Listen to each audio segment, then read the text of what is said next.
大家好，我是 Masa 这一次我想要跟大家分享一下冬天时候吃很适合的料理它叫おでん台语好像叫おでん嘛对，就是关东煮，有一些食材要好好处理所以这一次我想给大家看怎么处理就可以顺利做出来很好吃的关东煮。好，那我就直接来开始做。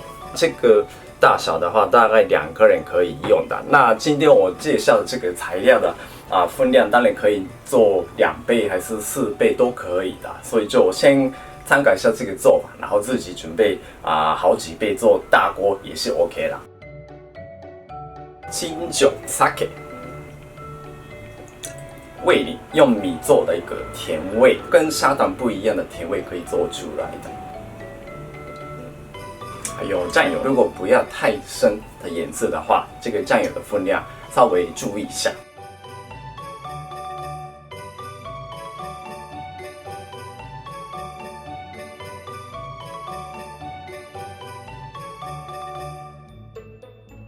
白萝卜哪一个部位是比较甜，哪一个部位是比较苦的？叶子靠近这边是比较甜，屁股这边比较苦的。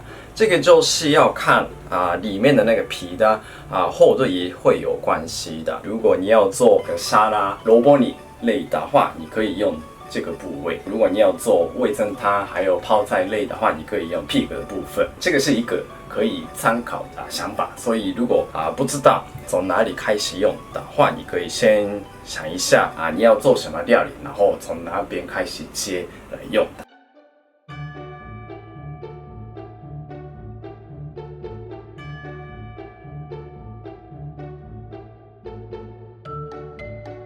皮的部分也不用丢掉，你可以切小块，然后做泡菜也是很好吃的。这边尖尖的部分，这个也要削掉。如果这个没有锯掉的话，你在煮时候就一直撞到，然后从这边就容易破掉。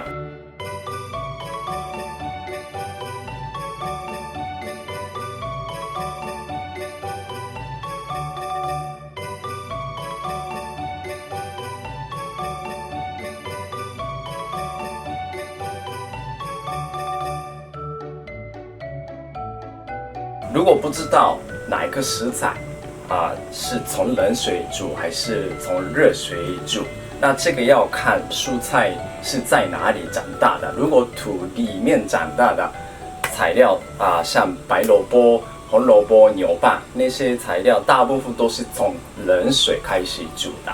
那土上长大的叶菜，像叶子像菠菜地瓜叶，还有四季豆毛豆等等，那些东西都是从滚水煮就可以的啦，所以这个是一个可以参考的想法。好，那接下来我来准备高丽菜卷的部分，猪脚肉。那这个肉可以用牛脚肉、猪脚肉混在一起，或者是鸡脚肉也是可以用。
那这个蒟蒻的部分，它会有腥味，所以你一定要串烫准备滚水，然后煮一煮，就不用煮很久，把这个腥味去掉就可以了。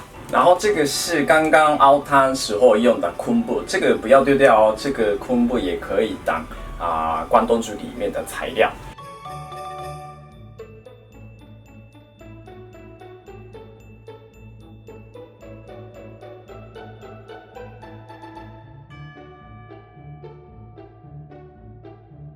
日文叫ちくわ，就是竹轮，直接放在关东煮里面当然没有问题啦。但是这次我要加一些变化。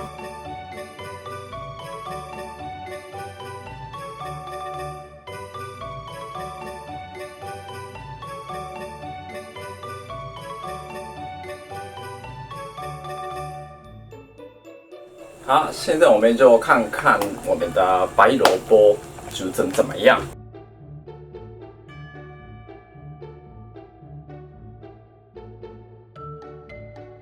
关东煮的材料的部分都准备好了，高丽菜卷、白萝卜，然后这边是鸡蛋，已经煮到熟的，就去壳就可以了。蒟蒻片，这个已经穿烫过的，去掉腥味，绑起来的昆布、西瓜、烧豆腐。关东煮煮时候有一个要注意有一些食材是早一点放进去，然后有一些材料晚一点放进去，就是用鱼浆做的比较容易散掉的东西是后面一点加。那像这种白萝卜，还有鸡蛋，像蒟蒻还有豆腐，这些都是提早放进去，然后煮一煮，就是让它们吸收很多汤汁。我有准备一个特别的材料，梅子，加多一个风味，吃起来就蛮清爽的样子。那这个你可以用手稍微剥开，然后顺便把盅拿掉，直接放进去就好了。